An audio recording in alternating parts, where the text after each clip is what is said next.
How often do you stop and consider the impact you'll leave on this planet? Is it a positive one? What can a student do, you may ask, in the light of the greater systematic problems our world is facing? ReInvest IU is a student group working together to create serious waves on IU's stance on fossil fuels and climate change through divestment. ReInvest IU is a campaign to convince that is invested in the long-term health and stability and future of Indiana University and its students. So towards that end, we hope to convince the IU Foundation to divest from fossil fuels and to reinvest in sustainable energy. Divestment really is reinvestment in its basic from a basic point of view. So we know that it's going to take a long time for an economy to shift from one that's being based on fossil fuels to one that's more reliant on renewables.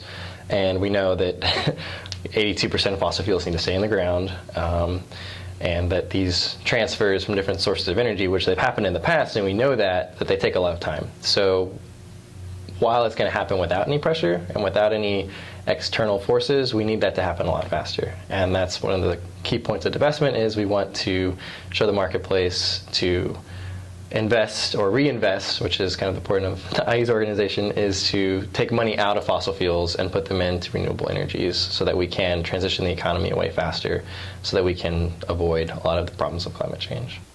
Climate change is the umbrella issue, which is overwhelming most of the other issues in our ecological society.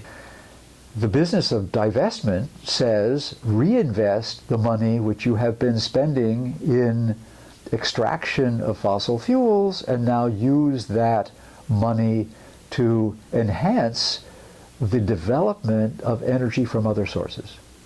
What are those other sources? We know what they are already.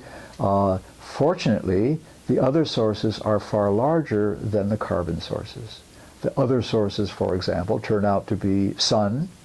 Sun's energy coming into the world turns out to be not only larger than our carbon sources, but larger by an enormous amount. As you know, the amount of sunlight hitting the Earth every 2 weeks is equal to the entire fossil fuel supply of the world, ever.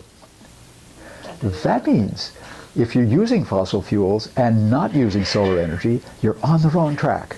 You're simply on the wrong track. The reason is that nature is giving you an entire fossil fuel supply every 2 weeks, and you're not using it.